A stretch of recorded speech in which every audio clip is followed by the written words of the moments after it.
Hey folks, welcome to the Noah Network's review of Pro Wrestling Noah, The Home. I'm your host, as always, Adam Lavelle, and we're going to talk about the latest show that was uploaded to Pro Wrestling Noah's YouTube page just 2 days ago.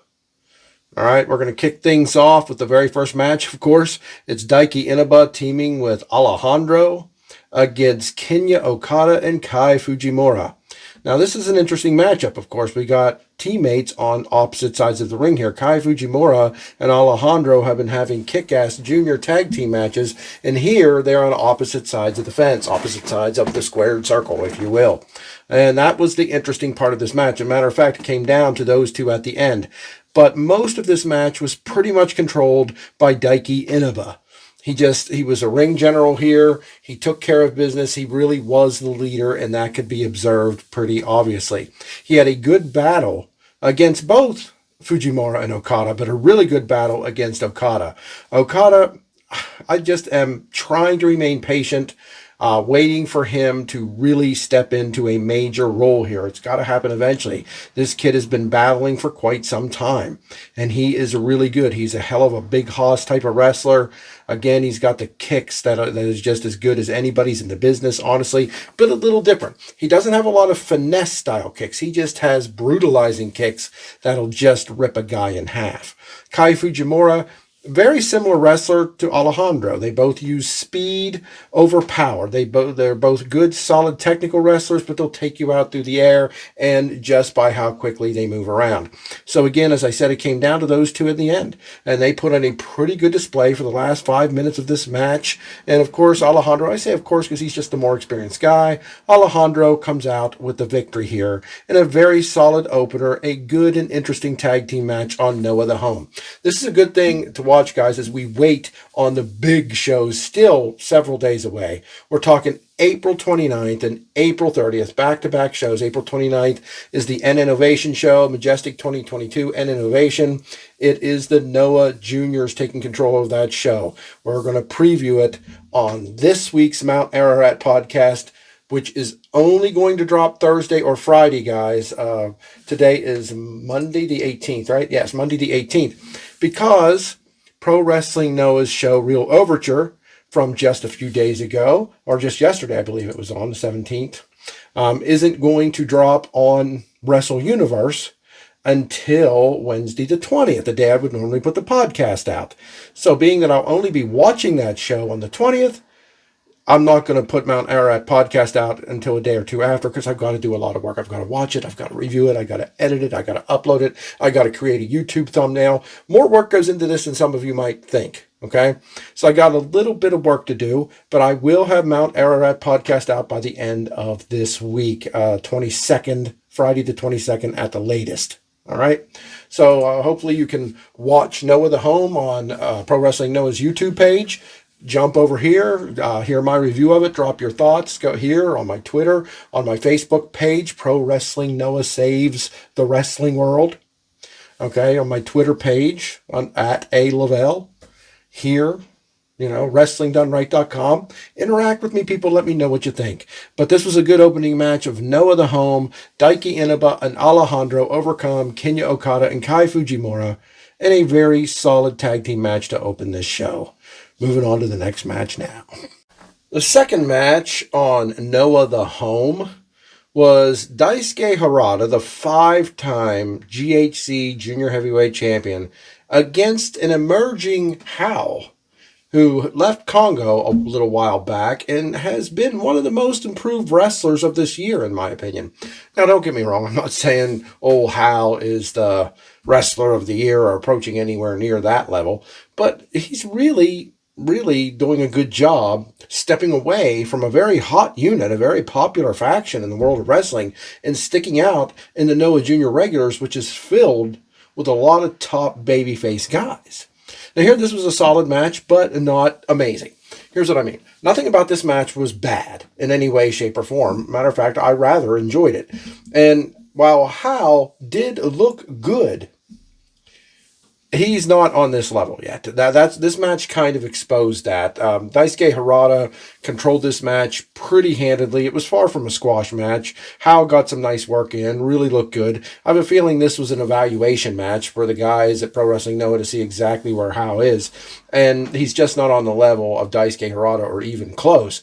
But he's growing and he's getting there. And this match was enjoyable to see, to use it as a barometer for where Hao is. Hao is a lower mid-card guy at this point. Although I think the crowd's really into him. I think the crowd has enjoyed the fact that he stepped away from Congo and is trying to set out and prove himself worthy of being his own guy. He's got a match coming up against his partner, Niho, where the winner will get to keep their name and the loser has to find a new name. And that's an interesting take because there's a lot of pride in stake here. You won't see anything like that here in the United States, really, because, I don't know, there's just nothing in the United States that could be done in such a respectable manner. You know what I mean? It would, and in the United States, a match over a name would be a joke match, or it'd be some kind of comedy spot where somebody would have to be named Pigface or something if they lost. That's probably what would go on in WWE or AEW or Impact or any of these American companies, and that's just a sad fact. Okay.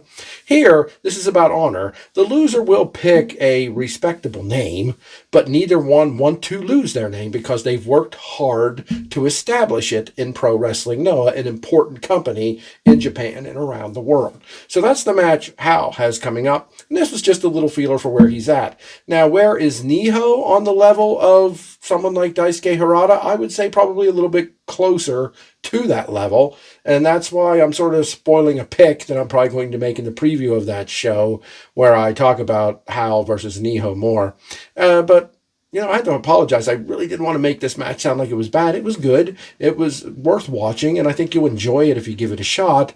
But it also absolutely did expose the fact that as good as Hao has become and as more exciting or charismatic that he has become since leaving Congo, he's just not up there with Daisuke Harada yet. But then few junior heavyweights around the entire world really are. Let's check out the next match.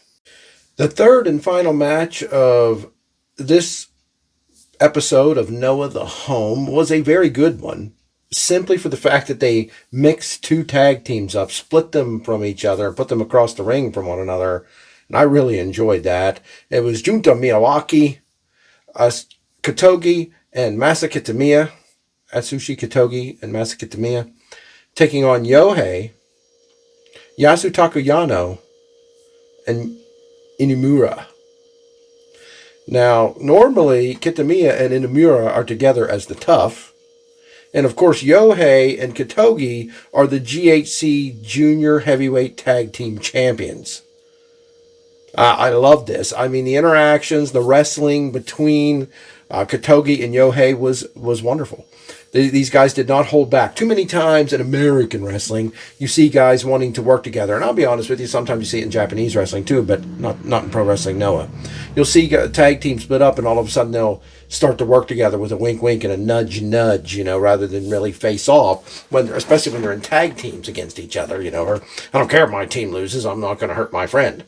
Ridiculous stuff like that. But here, where pro wrestling is sports-based, this was a terrific match. Katogi and Yohei really went after one another. It made me want to see them face each other in singles matches more often, but we're not going to get that anytime soon outside Noah the Home shows because they are the junior tag team champions. They have to work together. That makes sense, of course. But down the road, I absolutely could see these two square off, and it's going to be good stuff based on what you saw here. Now, Inamura and Kitamiya, the Tough, they're one of my favorite tag teams in all of pro wrestling. I really would love to see them win the heavyweight tag titles, although currently I'm really rooting for my boys from Congo, Nakajima, and Keno to take those titles. But down the road, I really would like to see the Tough win them. Here, they're going up against each other. Two bull of the woods, if you will, daddy. Going one-on-one. They're in a tag team matchup. But when they got in this match together, they were great stuff. Just two hosses in there beating each other, throwing each other around. I loved when those two got in there against the other guys because they're smaller. And they, whenever Kitamiya or Inamura went against the other two guys from the other opposite teams, that was good stuff too because they got to throw them around and really use use their strength. If you can't tell, I'm a big fan of the big guys, you know. The small guys, the juniors have their place, absolutely, and we're going to see that coming up on April 29th when we see the N Innovation Majestic 2022 show. That's going to be great stuff. The juniors are going to show you what they have, and I'm going to love it. But if I had my choice, I'm going to take the big guys, and they really shined here. But in the end, it came down to the two youngest guys. It so frequently does whenever we got Junta Miyawaki in there against Yasu Takayano, tearing it up, trying to show their seniors, trying to show Pro Wrestling Noah that they're the man, right? That they're going to get in there and they're going to shine. And Junta Miyawaki was the one who shined a little bit brighter when he takes out Yasu Takayano for the win for his team in a very good main event match for Noah the Home. Now, look, Noah the Home are simply dojo shows. Some of these were recorded back whenever COVID was rampant, right? And we're really limiting what could be done. And Noah actually takes super chats on here. If you don't know what a super chat is, it's where you can send the host of a show some money. I had to look into them. I'd like to have some money. I struggle to get tons of viewers, let alone a little bit of cash. But that's all right, because I am only recording these shows. I'm only doing the Noah Network for the best of the best pro wrestling fans, because there are only so many out there that still like wrestling done right. Most wrestling today is car crash wrestling, over-the-top goofiness, silliness, ridiculousness, and Pro Wrestling Noah is not that. It is the opposite of that. It is the sports-based professional wrestling show you've been looking for, and I am thrilled to bring you everything I can about Pro Wrestling Noah, including Noah the Home. Watch this show, enjoy this show, get ready for Mount Ararat podcast coming up at the end of this week, where, going to my board, we are going to review Real Overture from April 17th in Nagata. We are going to preview the N Innovation show Majestic 22 from Ryogoku on April 29th, and we're going to take a strong look. That show's going to display for all to see, and they are hyping it big time, including at the end of this Noah the Home show. They are hyping the Noah Juniors. They are saying they're going to set the world on fire. They're going to show that they're as good as the heavyweights. They're going to show that they are the wrestlers you want to see. So that night, April 29th. It's a Friday, ladies and gentlemen.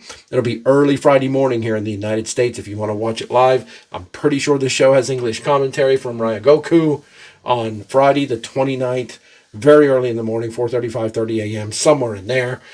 It's going to be the Innovation show that has been hyped for quite a while. And the very day after that, also from Ryogoku, April 30th, we're going to preview it, Majestic 2022. And it's going to include mostly heavyweight wrestlers. The matches are out there. I'm going to be bringing them to you on Mount Ararat podcast Thursday or Friday. Again, because I cannot watch the show I need to review until Wednesday, the day Mount Ararat podcast normally drops. So we got to push it out a day or two, but that's all right, because we don't have another Noah show to even discuss or watch all the way until April 29th. So if we take a look at the calendar, folks, real quick, bear with me here, and I put this show out, Mount Ararat podcast, on the 22nd at the latest. That means we've got a week from then until the next Pro Wrestling Noah show is on. So it's plenty of time.